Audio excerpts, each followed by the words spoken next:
do you accept that the bereaved and those who suffered, of whom there are very many a number, are entitled to no less than an absolutely full and rigorous scrutiny? Of course.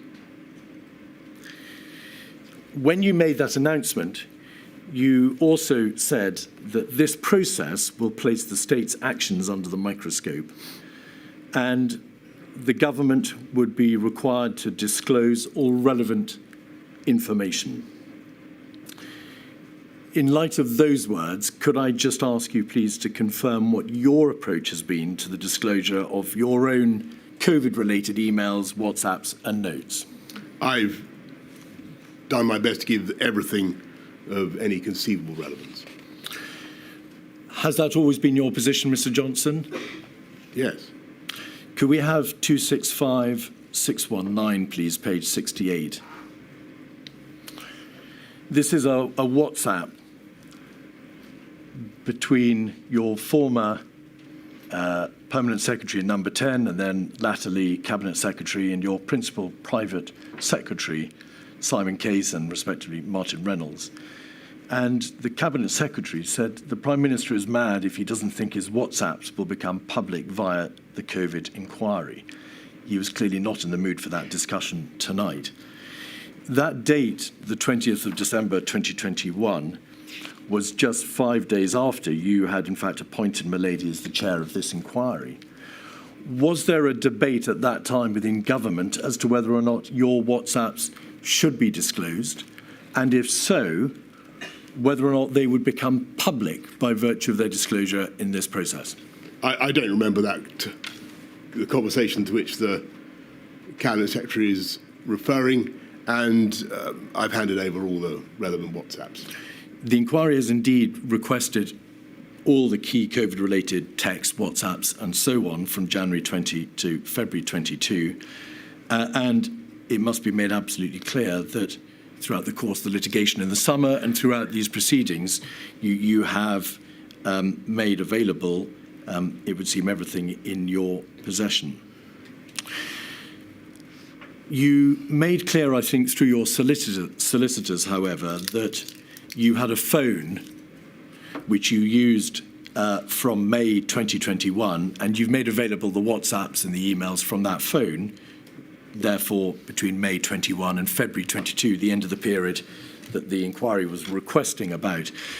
But following a well-publicised security breach, you had not been able to use to access the previous phone because you'd stopped using it and you were fearful that if you tried to access it, you'd delete its data. Is that right? That's right.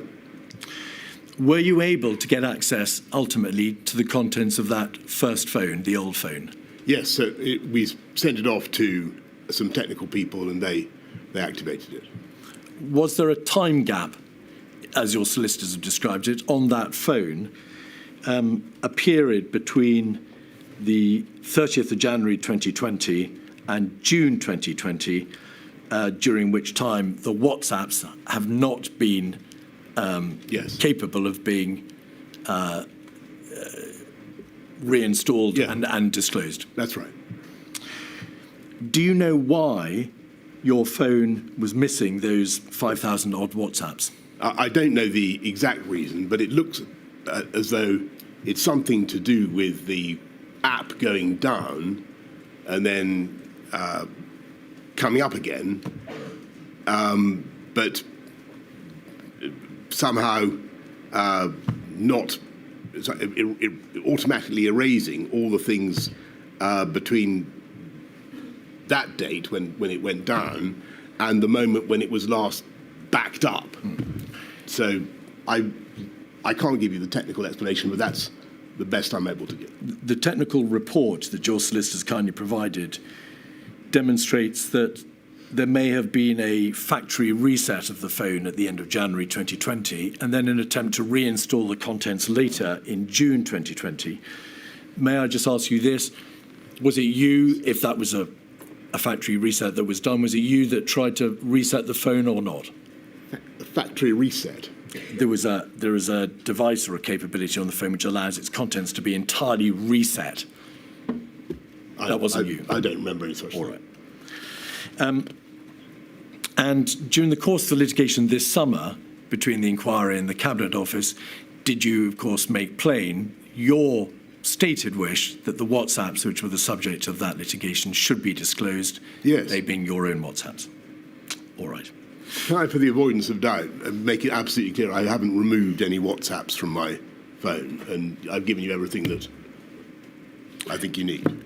I asked Mr. Johnson because this issue has been trailed in the press. Yeah, no, I get you. And it's important that you have an opportunity of explaining why those WhatsApps are not available. It needs to be stated absolutely plainly that the inquiry has absolutely no interest in the salaciousness or the nature of Mr. Cummings's linguistic style or the WhatsApps. But it does have an interest, of course, in whether or not his communications revealed an abusive and misogynistic impact. The WhatsApps and the texts shed a direct light on the competence of the government, how well or not the government machinery operated, what you all thought about each other, and what some of you thought privately about the decisions that were being taken.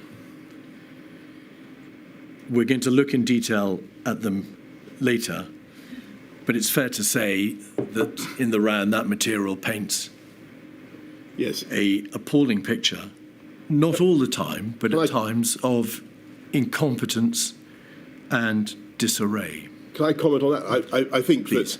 that the two things need to be separated out there. I think it is certainly true that this inquiry has, and I'm glad of it, I think has dredged up a phenomenal quantity of the type of material that would never have been available to any previous inquiry into doings in Number 10, because it's WhatsApp communications of a kind that would not have been possible.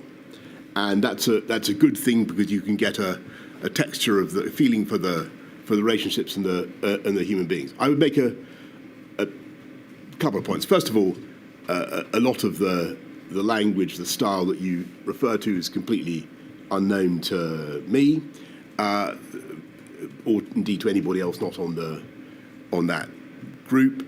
I've apologised to one particular person who suffered abuse in that in one of those publicised WhatsApp exchanges.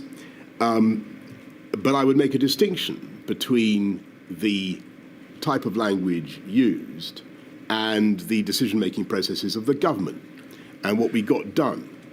And I would submit that any powerful and effective government has, and I think of the Thatcher government or the Blair government, has a lot of challenging and competing characters whose views about each other might not be fit to print, but who get an awful lot done. Could we have, please, 48313, page 16, on the screen? These are communications between Mr. Cummings and yourself in May 2020. We're concerned with the bottom half of the page. So can you expand it, because I can't? Yes, 7th of May, Hancock is unfit for this job. The incompetence, the constant lies, the obsession with media bullshit. Reference to testing. You must ask him where we'll get to 500,000 per day, and where's your plan for testing? And if you can scroll back out. But just sorry, I don't pause a second, Mr. Johnson. If you then scroll in, please, to the bottom half of the page, the last part. Mr. Cummings says, it'll certainly be a cock-up like everything else, but it'll be far from the worst of our cock-ups over the next 8 weeks. You need to think of Binning Hancock, and so on and so forth. You cannot suggest that you are unaware of the opinion taken by your chief advisor over your Secretary of State for Health. You cannot suggest you are unaware of the concerns expressed by your Cabinet Secretary about the toxic reputation of your operation, because he WhatsApped you directly. You cannot suggest that there weren't grave concerns being expressed in Downing Street, that there were people who simply would not come and work for you because of the atmosphere you allowed to develop? So, first of all, in politics, there's never a time when you're not, if you're Prime Minister, you are constantly being lobbied by somebody to sack somebody else. It's just what I'm afraid happens, and it's part of life. Everybody's constantly militating against some other individual for some reason of their own. It's just that I'm afraid that's the nature of it. It is perfectly true that this advisor in particular thought had a low opinion of the health secretary. I thought he was wrong. I stuck by the health secretary. I thought the health secretary worked very hard, and whatever, he may have had defects, but I thought that he was doing his best in very difficult circumstances, and I thought he was a good communicator. Could we have 303-245, your first and then your second Cabinet Secretary communicate by WhatsApp, page 9.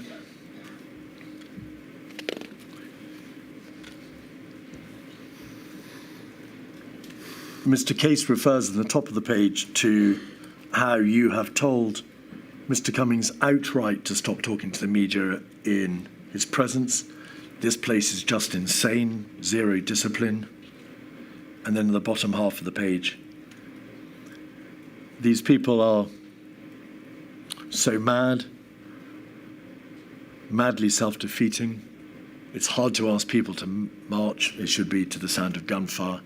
And then the Cabinet Secretary. The Cabinet Secretary is the head of the civil service. Is he or she not? I've never seen a bunch of people less well equipped to run a country. That's not a matter of atmospherics or lobbying or part of the general day in, day out friction within government, is it? Yes, I think it is. And I think that as I say, if you'd had the views of the Mandarinate about the Thatcher government in unexpurgated WhatsApps, my lady, I think you would have found that they were pretty fruity. It's WhatsApp conversation is intended to be, though clearly it isn't, ephemeral. It tends to the pejorative and the hyperbolical. And I think that the worst vice, in my view, would have been to have had an operation where everybody was so deferential and so reluctant to make waves that they never expressed their opinion, they never challenged, and they never doubted. It was much more important to have a group of people who are willing to doubt themselves and to doubt each other. And I think that was creatively useful rather than the reverse.